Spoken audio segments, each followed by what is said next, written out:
கன்னியாகுமரியிலிருந்து பத்திரிகையாளர் ஒருவர் அழைத்து கேரளாவிலிருந்து கன்னியாகுமரிக்கு எடுத்து வரப்பட்ட கோழி கழிவுகளையும் மருத்துவ கழிவுகளையும் காவல்துறை அந்த வாகனங்களை சிறைபிடித்திருக்கிறது.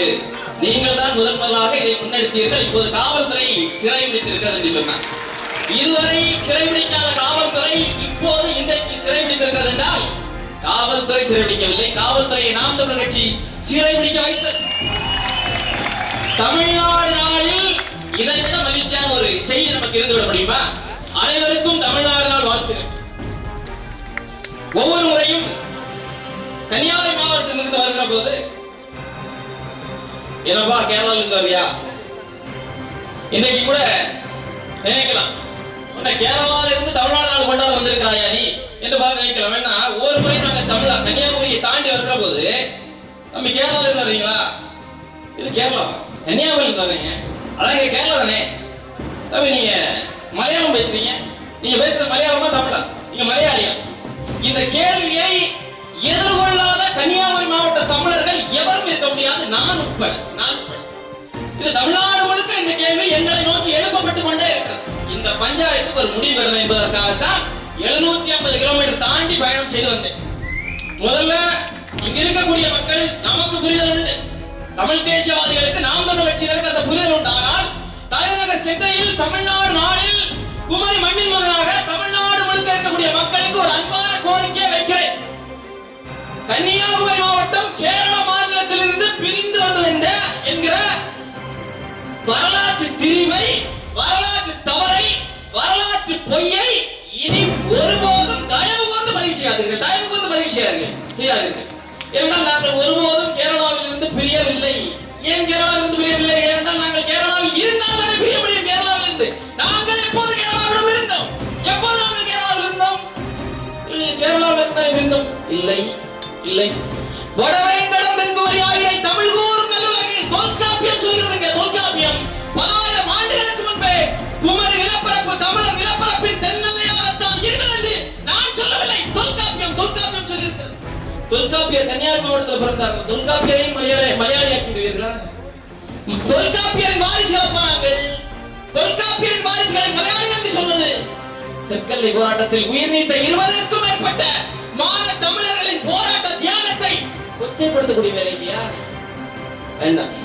இனியும் அந்த வாதத்தை தயவு கூர்ந்து பதிவு செய்யாதீர்கள். நாங்கள் அங்கேதான் இருந்தோம், இப்போதும் சரி எப்போதும் சரி. குமரி நிலப்பரப்பு தமிழ் நிலப்பரப்பினுடைய தென்னெல்லையாகத்தான் இருந்தது. என்ன ஒரு சின்ன சம்பவம் இருந்ததுன்னா, நாங்க அங்க போகல கேரளாக்கு, அவர்கள் தான் இங்க வந்தார்கள். வேணாடாக இருந்தது. இன்னைக்கு கன்னியாகுமரி மாவட்டமா இருக்கக்கூடிய 4 தாலுகாக்கள், கல்குளம், விளவங்கோடு, அகஸ்தீஸ்வரம், தோவாளை உள்ளிட்ட அந்த 4 தாலுகாக்கள், அந்த தாலுகாக்களும் திருவனந்தபுரம் மாவட்டம் அதற்குட்பட்ட பகுதி கிட்டத்தட்ட வர்க்கம் வரைக்கும், அது எல்லாவற்றையும் சேர்த்து வேணாடாக இருந்தது. அந்த வேணாட்டினுடைய எல்லைகள் விரிவிக்கப்படுகிறது. இன்னைக்கு கேரளாவுடைய மாவட்டங்களாக இருக்கக்கூடிய கோட்டயம், ஆலப்புழா, இன்னும் பல்வேறு பகுதிகள் எல்லாம் உள்ளடக்கி வேணாட்டினுடைய எல்லைகள் விரிவிக்கப்படுகிறது. அதைத் தொடர்ந்து வேணாடு திருவிதாங்கூர் சமஸ்தானமாக மாற்றப்படுகிறது. அதைத் தொடர்ந்து கேரளா முழுக்க உள்ள பகுதி கொச்சின் சமஸ்தானத்தை தவிர்த்து மற்ற பகுதிகள் எல்லாம் சேர்த்து திருவிதாங்கூர் சமஸ்தானத்துக்கு உட்பட்ட பகுதியாக வருகிறது. அதைத் தொடர்ந்து திருவிதாங்கூர் சமஸ்தானமும் கொச்சி சமஸ்தானமும் ஒன்றிணைக்கப்பட்டு திருக்கொச்சி மாநிலமாக மாற்றப்படுகிறது. அப்போதும் அங்குள்ள தமிழர்கள் தங்களை மலையாளிகளாக கருதவும் இல்லை, நாங்கள் கேரளாவோடு செல்வோம் என்னும் போராட்டத்தை நடத்தவில்லை. இன்றைக்கு பலர் சொல்லிக் கொண்டிருக்கிறார்கள் இல்லையா, கேரள மாநிலத்திலிருந்து பிரிந்து வருவதற்காகத்தான் தெற்கெல்லை போராட்டம் நடந்தது. இல்லை இல்லை, கேரளாவோடு நாங்கள் ஒருபோதும் செல்ல மாட்டோம் என்பதற்காகத்தான் தெற்கெல்லை போராட்டம் நடந்தது. அதை பதிவு செய்ய வேண்டும். இன்னும் ஒரு செய்தியை சொல்லி நான் நிறைவு செய்கிறேன். நிறைய பேர் நினைத்துக் கொண்டிருக்கிறார்கள் தெற்கெல்லை போராட்டம் என்றால் கன்னியாகுமரியை மீட்டெடுப்பதற்காக நடந்த போராட்டம் என்று. இல்லை, கன்னியாகுமரி மண்ணை மட்டும் மீட்டெடுப்பதற்காக நடந்த போராட்டம் இல்லை. கோயம்புத்தூர் பகுதியில் இருக்கக்கூடிய சித்தூர் தாலுகாவை மீட்டெடுப்பதற்காக நடந்த போராட்டம். செங்கோட்டை இன்னைக்கு தென்காசி மாவட்டத்துடைய ஒரு பகுதியாக இருந்த தென்காசியை மீட்டெடுப்பதற்காக நடந்த போராட்டம்.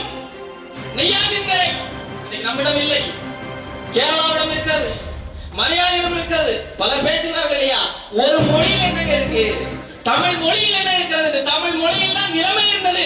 அந்த மொழி புறக்கணிக்கப்பட்டதால் தான் நெய்யாற்றின்கரையை நாம் இழந்தோம். நெய்யாற்றின்கரை எப்படி இழந்தோம் தெரியுமா? திருவிதாங்கூர் சமஸ்தானத்தின் மலையாளம் ஆட்சி மொழியாக இருக்கிறது. தமிழ் படிக்க முடியாது, பள்ளிக்கூடங்களில் தமிழ் கல்வி மறக்கப்பட்டது. தமிழர்கள் தமிழ் படிக்க முடியாத காரணத்தால் மலையாளம் படித்தார்கள். தமிழர்கள் மலையாளம் படித்தார்கள் என்கிற காரணத்திற்காக சென்சஸ் கணக்கெடுப்பின் போது நெய்யாற்றின்கரை பகுதியில் இருக்கக்கூடிய தமிழர்களை மலையாளிகளாக கணக்கு காட்டி இது மலையாளிகள் அதிகாரம் இருக்கக்கூடிய பகுதி என்று சொல்லி நெய்யாற்றின்கரையை நம்மிடமிருந்து பிரித்தார்கள். அதை மட்டும் பிரித்தார்கள். தேவிகுளம் பீர்மேடு பகுதி 80 விழுக்காடு தமிழர்கள் வாழ்ந்த தேவிகுளம் பகுதி நம்மிடம் இல்லை. கேரளாவுடைய மிக முக்கியமான சுற்றுலா தலமாக இருக்கக்கூடிய மூணாறு தமிழர் நிலப்பரப்பு, தமிழ்நாட்டினுடைய மிக முக்கியமான பிரச்சனையாக இருக்கக்கூடிய முல்லை பெரியார் அணை இருக்கக்கூடிய பீர்மேடு தாலுகா தமிழர் பகுதி. 1955 நேசமணி நாடாளுமன்றத்தில் பேசுகிறார். தேவிகுளம் பீர்மேடு தாலுகா தமிழர் தாலுகாக்கள், தமிழர் நிலப்பகுதி. அங்க இருக்கக்கூடிய தேவிகுளம் தாலுகாவில் இருக்கக்கூடிய தேயிலை தோட்டத்திடம் போய் அங்க இருக்கக்கூடிய தேயிலை செடிகளிடம் நீங்கள் கேளுங்கள். அந்த தேயிலை செடிகள் சொல்லும், நாங்கள் தமிழர்களின் மென்மையான கரங்களால் நடப்பட்டோம். அங்குள்ள தேயிலை செடிகள் சொல்லும், தமிழர்களின் நெற்றி வியர்வையால் நாங்கள் வளர்ந்தோம் என்று. அங்குள்ள தேயிலை செடிகள் சொல்லும், தமிழர்களின் எலும்புகளாலும் குருதியாலும் தான் நாங்கள் வளர்த்தெடுக்கப்பட்டோம் என்று. அது மட்டுமல்ல, அங்குள்ள செடிகள் இன்னொன்றை சொல்லும், இந்த பகுதி முழுக்க தமிழர்களின் தாயிலம், தமிழர்களின் பூர்வீக நிலம் என்று சொல்லும் என்று நாடாளுமன்றத்தில் நேசமணி முழங்கினார். தெற்கெல்லை போராட்டத்திற்கான தேவை இன்னமும் முடிந்து போகவில்லை. 9 தாலுகாக்களை மட்டும்தான் கேட்டோம். 4 தாலுகாக்கள் மட்டும்தான் கிடைத்தது. மீதமுள்ள 4 தாலுகாக்கள் இன்னமும் மீட்டெடுக்கப்பட வேண்டியிருக்கிறது. நாம் செய்ய வேண்டியது ஒன்றே ஒன்றுதான்.